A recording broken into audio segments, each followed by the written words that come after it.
Assalamualaikum warahmatullahi wabarakatuh. Perkenalkan, kami dari kelompok 13 akan membahas materi tentang tasawuf, tarekat, dan syariat. 1. Hubungan tasawuf dengan tarekat. Tasawuf itu secara umum adalah usaha untuk mendekatkan diri kepada Tuhan. Mendekatkan diri ini biasanya selalu di bawah bimbingan seorang guru atau syekh. Ajaran-ajaran tasawuf yang merupakan jalan yang harus ditempuh untuk mendekatkan diri kepada Tuhan, itulah sebenarnya tarekat. Dengan demikian, dapat dikatakan bahwa tasawuf itu adalah usaha mendekatkan diri kepada Tuhan, sedangkan tarekat itu adalah cara dan jalan yang ditempuh seseorang dalam usahanya mendekatkan diri itu kepada Tuhan. Dengan demikian, jelaslah hubungan antara tasawuf dengan tarekat, yaitu tarekat itu bermula dari tasawuf dan berkembang dengan berbagai macam faham dan aliran yang tergambar dalam adanya aliran-aliran tarekat, sehingga belakangan ini seseorang yang hendak berkecimpung dalam kehidupan tasawuf pada umumnya adalah melalui aliran tarekat yang sudah ada. 2. Tarekat sebagai lembaga kerohanian. Tarekat adalah organisasi dari pengikut sufi-sufi besar. Mereka mendirikan organisasi-organisasi untuk melestarikan ajaran-ajaran tasawuf gurunya, maka timbullah tarekat. Tarekat ini memakai suatu tempat pusat kegiatan yang disebut ribat.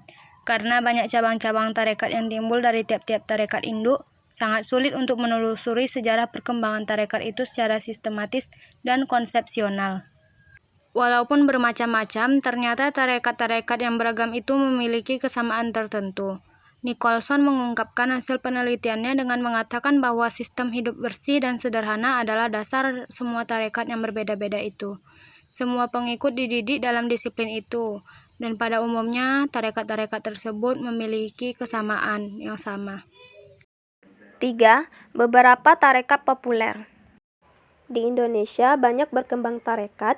Hal itu berkaitan dengan teori yang telah secara umum diterima, yaitu Islam masuk kawasan ini dengan gerakan kesufian dalam tarekat-tarekat.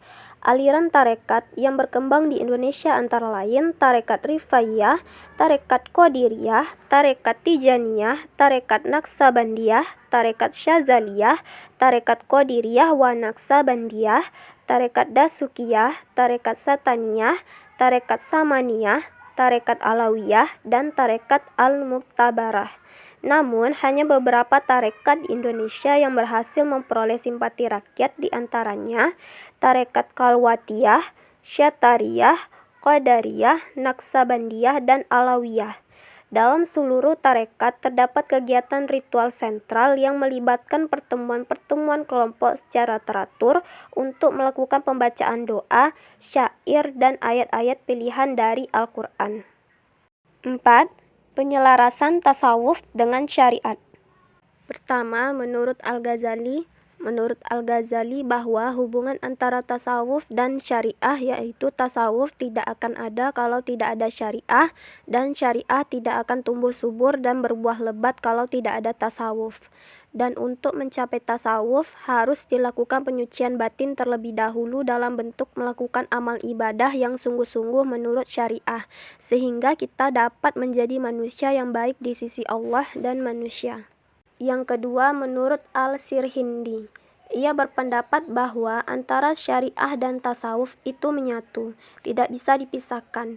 Syariah adalah bentuk lahir dari tasawuf, dan tasawuf adalah bentuk batin dari syariah. Mereka yang menyatakan bahwa syariah berlaku untuk orang awam dan tidak bagi orang khusus, maka mereka telah melakukan bid'ah tersembunyi dan kemurtadan. Jadi, menurut Al-Sirhindi, ketika sudah mencapai tingkat tasawuf, maka tidak akan lepas dari syariah, karena antara tasawuf dan syariah saling berkaitan. Sekian materi dari kelompok 13. Apabila ada kesalahan kata, mohon dimaafkan. Wassalamualaikum warahmatullahi wabarakatuh.